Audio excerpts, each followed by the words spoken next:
come questo saranno sempre più frequenti. A Fuilly, ampie zone del territorio comunale sono in zona di pericolo, particolarmente esposte ai rischi naturali, in questo caso alle inondazioni. Nelle zone rosse è generalmente vietato costruire, tuttavia qui e in tutto il Vallese le eccezioni sono ricorrenti. Un'analisi condotta dall'Università di Berna e dalla SRF mostra che in tutta la Svizzera negli ultimi 8 anni sono stati costruiti circa 600 nuovi edifici nelle zone rosse. Circa 430 di questi, cioè più di 2/3, nel canton vallese. Il Vallese è l'unico cantone ad aver edificato sistematicamente nelle zone rosse. Nel solo comune di Fuilly, le nuove costruzioni nell'area a rischio sono 150, un quarto del totale nazionale, di cui 120 edifici residenziali. A Fuilly, dunque, sempre più persone vivono nella zona rossa. Diversi anni fa, lungo il Rodano, erano state costruite delle dighe di contenimento. Proprio recentemente, i ripari, vicini alle zone abitate, sono stati rinforzati con degli elementi metallici. Ma non ovunque, dove sarebbe stato necessario, come ci mostra il gran consigliere Nathan Bender. Qui, come in molti altri luoghi del Vallese, non è stato fatto nulla. La diga non è stata rinforzata. È larga 4 metri. Là si vedono le case. Non sono a ridosso della diga, ma poco lontane. Se la diga cede, l'acqua raggiunge molto rapidamente l'abitato. Anche il municipio è preoccupato. La sindaca ha appena scritto una lettera al cantone. Chiediamo che la sponda destra di Fuilly, dove ci sono già delle case, venga messa in sicurezza il prima possibile. È urgente vedere le ruspe all'opera. È necessario prendere misure adeguate per proteggere il nostro territorio.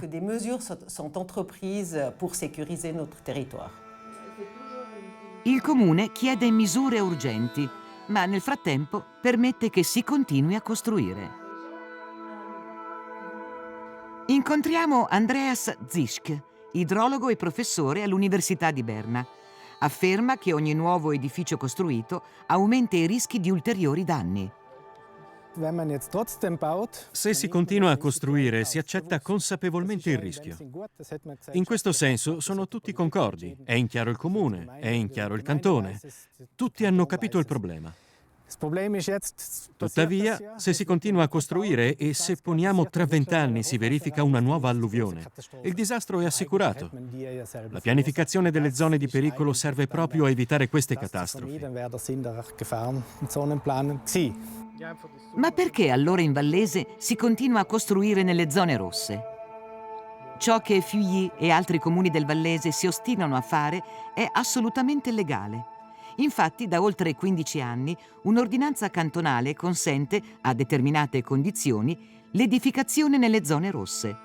L'agosto scorso il Canton Vallese ha aggiornato l'ordinanza sui pericoli naturali.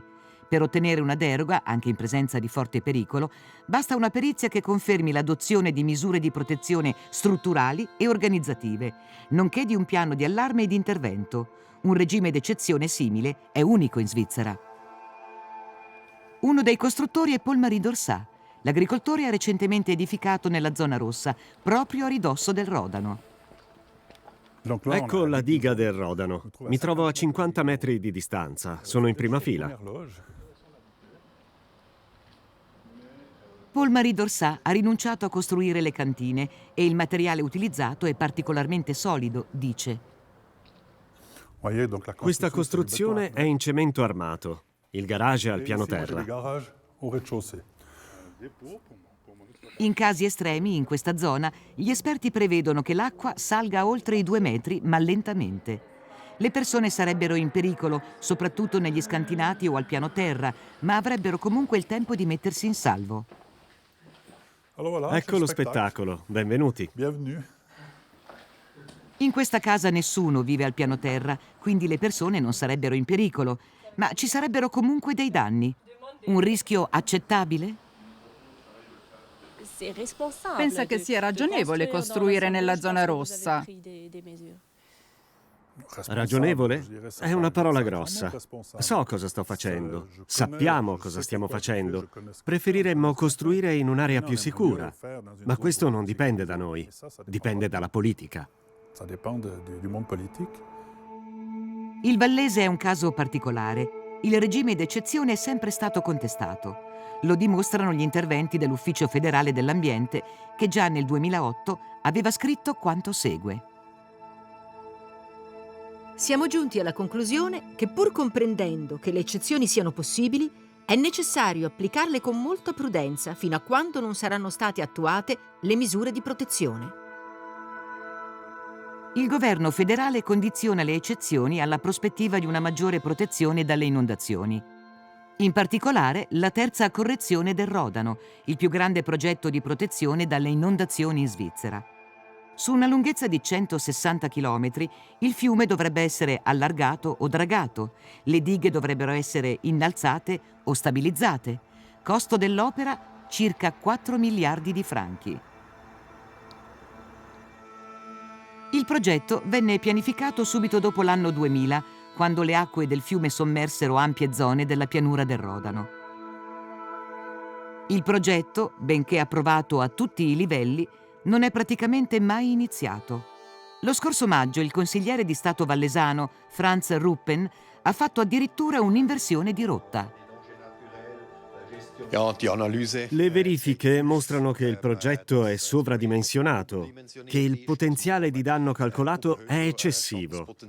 L'intervento, così come è stato pensato, non è più ragionevole. Non è quindi chiaro quando e come le misure di protezione dalle inondazioni saranno implementate. Lungo le sponde del Rodano ci facciamo accompagnare da Jean-Pierre Jourdan. È stato a lungo attivo presso l'Ufficio federale dell'ambiente. Il Rodano è come un amico per me. Ho molto in comune con il fiume. Gli ho dedicato molto del mio tempo. Jourdan ha contribuito alla progettazione della terza correzione del Rodano e non condivide il ridimensionamento del progetto originale. Critica il fatto che i comuni vallesani continuino a costruire nelle zone rosse, malgrado il progetto di messa in sicurezza segni il passo. Personalmente ritengo che nelle zone rosse le nuove costruzioni dovrebbero essere vietate, in quanto la realizzazione della correzione del Rodano non è più garantita in un tempo ragionevole. 2 anni fa l'Ufficio federale dell'ambiente è intervenuto presso il Canton Vallese.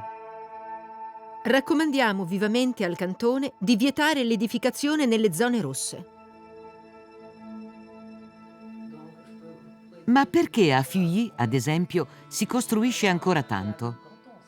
La sindaca ci mostra sulla mappa le molte zone rosse, ma bisogna comunque costruire, altrimenti il comune non può crescere.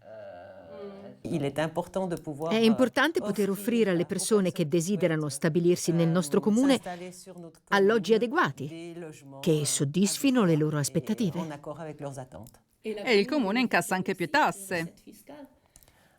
A livello di persone fisiche, in effetti, sì. Per le licenze edilizie il comune si appoggia al cantone, che esamina le domande di costruzione. 150 nuovi edifici sono molti, aumentano in modo significativo il rischio. Sì, ma ci sono misure di protezione strutturali per gli edifici. Rispettiamo i requisiti di legge. Per il momento non ci sono sufficienti misure di protezione. Finché non ci saranno, smetterete di costruire? Seguiamo le raccomandazioni del cantone. Se il cantone raccomanda di non costruire un edificio, non autorizziamo la domanda di costruzione. Il comune si affida al cantone per i permessi di costruzione e allo stesso tempo chiede una maggiore protezione dalle inondazioni. Salut. Geht gut? Ja. Come evolverà la situazione? Nathan Bender ne ha discusso recentemente con i suoi colleghi in occasione di un dibattito d'urgenza in Parlamento. il Gran Consiglio ha criticato il fatto che la costruzione delle protezioni sia stata ritardata per anni e ha istituito all'unanimità una commissione parlamentare d'inchiesta. Ci sono stati danni ingenti. C'è un rischio nella Valle del Rodano e la popolazione deve avere delle risposte. Comunque, anche la maggioranza borghese in Gran Consiglio decide di rivedere il progetto originario della correzione del Rodano. Non è quindi ancora chiaro quando e quali misure saranno attuate. Ciò nonostante, l'edificazione a Feuilly e non solo continua. Ho finito di costruire questa casa nel 2023 e quella casa laggiù è ancora in costruzione, sarà terminata all'inizio del prossimo anno. Perché non smettete di costruire finché non ci saranno le misure di protezione? La vita va avanti. Non si può, definite le zone di pericolo, smettere di costruire come se il mondo avesse smesso di girare. Dobbiamo pur continuare a vivere, a svilupparci. Feuilly ha quindi deciso di continuare a costruire, sfidando il destino.